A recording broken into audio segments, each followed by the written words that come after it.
ஒரு art recognise பண்ண வேண்டிய இடத்த ரெகனைஸ் பண்ணாம விடுறதுனால அவன் ஒரு உயிரை போயிடுச்சு. பொருட்காட்சி. இங்கு பல கலைஞர்கள் பலரால் கொல்லப்படுகின்றனர். ஓவியர் வரைந்த படம் உயிர் பெற்றது.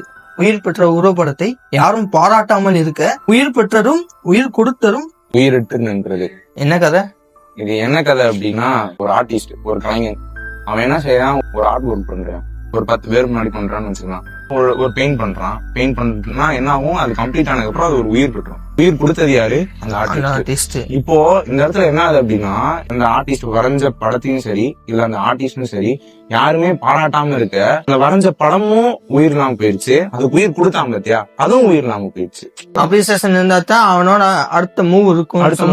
ஆமா, அப்ரிசியேஷன் இருந்தா தான் அடுத்த மூவ் இருக்கும். இப்போ உதாரணத்துக்கு வின்சென்ட் வான் கோக்னு ஒரு பெயிண்டர், எனக்கு தெரியும். அவர் பீரியட்ல அவர் வரைஞ்சிட்டு இருக்கா யாருமே அப்ரிசியேட் பண்ணல. சரி, ஓகே, அவர் வரைஞ்சிட்டு இருக்க அந்த டயத்துல அவர் பண்ண ஸ்டாரி நைட்டு இந்த இதெல்லாம் யாருமே அப்ரிசியேட் பண்ணல.